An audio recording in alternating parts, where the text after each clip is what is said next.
So, you know, I think I've exhausted. How many remember the Victory Garden Father Pyramid had? Victory Garden. The Victory Garden. And we used to say foil and string, all kinds of stuff. Jim, you know, speaking of the Franklin School, we had a gymnasium was up in the attic up there, and we played basketball there. Out of bounds was the wall. You didn't have any, no boundary. Here's something from you guys that were in the fire hall. Something about an exempt certificate. This is to certify has served a number of years in the McQueen Fire Department. Beach. I got 20 You years. get the certificate when you've been there for a while. I got a diploma. 20 years. Look at the date on it. It has 1901. So it was 1911 through 19.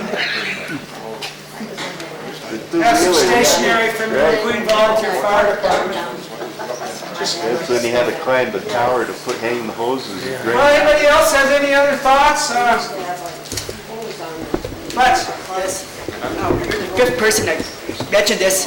I was going to ask you a question when I come here. Did anybody lock their doors, McQueen? The answer's already been answered, no. No. The same thing about Meterville, the same thing about Centerville. I lived on the east side, by far the worst part of town. We never locked our doors. People in Walkerville never locked their doors. Now you got these goody-goody two-shoes and the do-gooders around this town. What I'm talking about is the controversy over the Dumas. They're trying to say that Butte's a better town now. By saying Butte's a better town now, they're saying, oh, we got better people in Butte now. As far as I'm concerned, it's bullshit. The greatest people in the world are the people that lived at that age, and I wouldn't trade Butte for any town then. I don't like what they done to it now. So. Hey, this hasn't got anything to do with McQueen, but I would like to know what happened to the cannon at the Columbia Gardens, if anybody knows. Went to Kansas, Fort Shaw, Fort somewhere. It's in Kansas somewhere. Where was the cannon? Up on the ball field? You shot it? Went to Kansas, shipped it to Fort Shaw or something. Where you went down? I often wondered what happened It to went it. to Kansas, you say? Kansas. Why did it go there? Who gave it to them? I think the company, I don't know the reason behind it. Understood, it was just on the civil war. I wonder if it's in one of those, It was, is it in Fort Riley? It could be. I keep thinking of Fort Shaw, but I don't know if that's, you're probably right. We got pictures up at the mining museum shooting it off a lot of times. It's quite spectacular. well, I think everybody's probably tired. No, it's more. I'm not a native of Butte, but I've lived here 53 years, that makes me something. But I had a lot of friends out in McQueen years ago. It always amazed me how nice they kept their houses and their yards. And I guess after they demolished McQueen, I always thought, well, they should have a McQueen booster club that would promote the same thing on the rest of Butte today. Because you look at Butte, it's just going to hell in a handbasket. All these older areas, nobody does anything in their houses, yards, and I guess even the streets and the sidewalks need a whole bunch of help. But it's a pity that here, this group out here, they just stuck out like a shining star or something, the way they kept their houses. Took that pride, I guess. I don't know when you found time to work on your yards. Has anybody talked about that? He's talking about fixing up the sidewalks and You that. didn't have There was no TV to sidewalks watch. in McQueen, but everybody, if you was putting in a sidewalk, your neighbors would come and help you.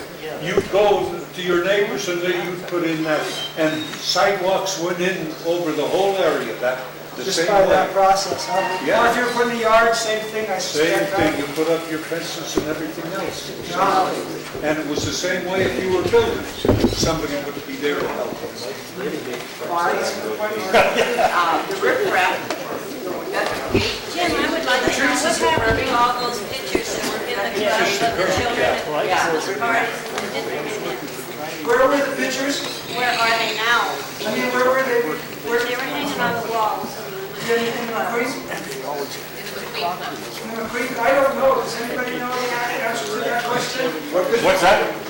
She said there were a bunch of pictures of kids in the McQueen Club, Christmas party. Christmas parties that the kids had at the McQueen Club, the Readers Club. I don't know, Tom? I can't remember. Beautiful.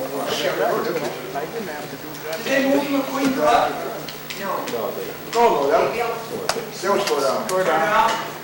Somebody must have gone in there and took everything off, you know, huh? Oh, yeah. We took quite The a new bit. club? Yeah. The new club, by the way, was built in 77. 77. He built it. Big, yeah.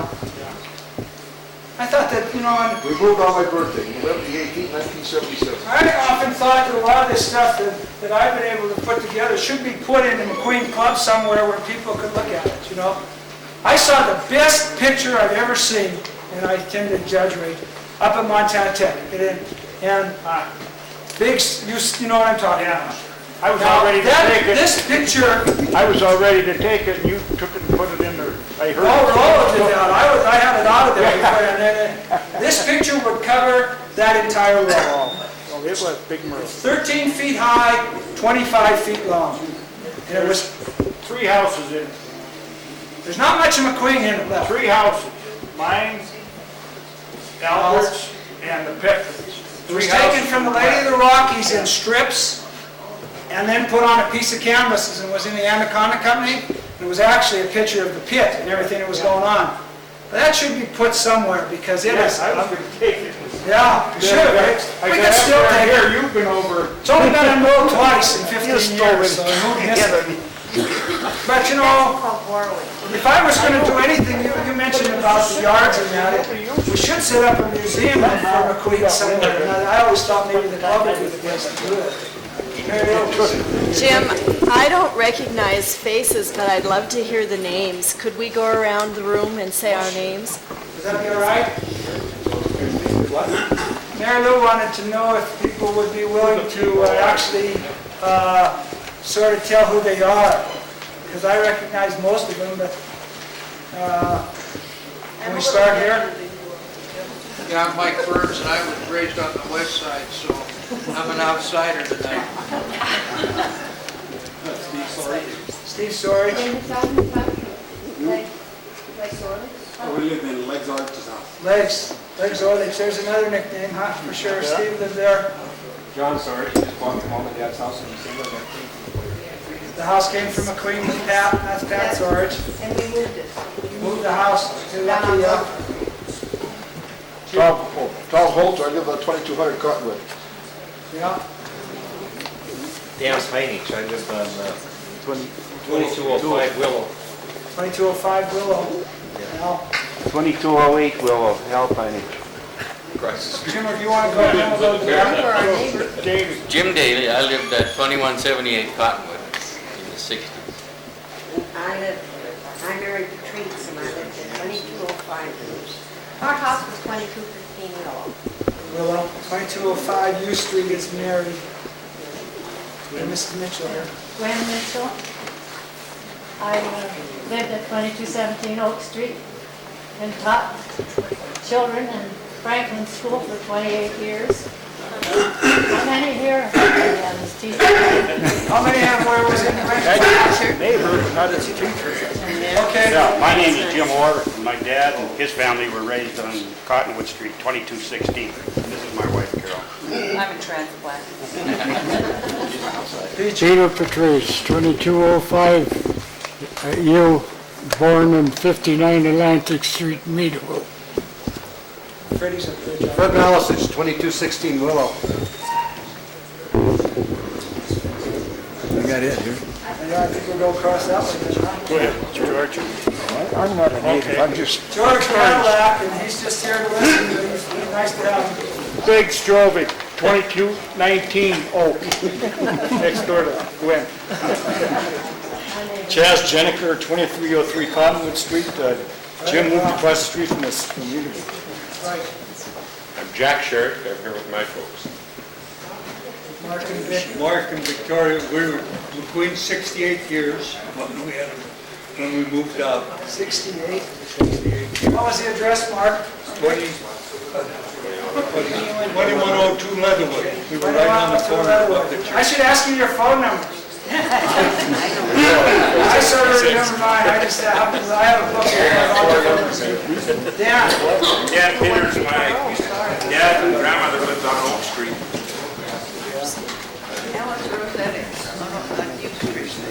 Joe Rossetti, 2214 U Street. I used to play basketball at the Rossetti's until I used to come to wake us up at 6 o'clock in the morning. I should never have that good basketball coach. That was a good time, nice one, Joe. We have Florence. Florence Bersanti Giovanni, 2106 Cottonwood Street, my daughter Barbara. And Nick Syadovic, 2301 Hazel Street, also Oak Street. 2223 Oak. You lived on U Street too. U Street, too. Across the street from us. McQueen Market. Yeah. But you lived on U Street above, The Oaks? Yeah. I do. I'm Sheila Bobbins, and I lived on, in fact, my house is right down there in the bottom. This is the house you said right here? Yeah, Bobbins, we all know that name. yeah. this is my husband. I'm Bill Johnson, I'm married to Sheila. I took my licks in Little League playing McQueen. Nick lived, this was the Dick skates, and I said I'm an immigrant. Nancy Lacey, and I lived at 2209 Cottonwood, and my phone number was 3353. Four numbers, is all you have, right? Mine was 7410. You want to make sure that we got that. Remember Grandma's phone number? Marilyn Shevlin, and my mom Donna Shevlin, we lived at 2204. Tom Suzanne, I lived at 2016 Oak Street. Phyllis Patrice, and my husband Rudy and I lived at 2124 Spruce. Julie Cernich lived at 2215 Maple, 2209 Maple, 2208 Hazel, and whatever house I could go into with her. Mildred Rock and Schmidt Hay. I lived on U Street and Hazel Street. Hi, I'm Joe Patrice. We lived at 2117 U Street, which was the Patrice Shoe Shop. Anybody else back there that wants to speak up? Maxine. Oh, I am Max Martin's daughter. We used to skate, do you remember him? 2120 Oak Street. Anybody else? Mary's number's the same? Same as it was in McQueen? 7890? What? Your phone number's same as it was in McQueen right now, ain't it? No. Well, I think for sure I have to thank John Driscoll and the archives for putting together such a nice evening for us, this Storyteller Project.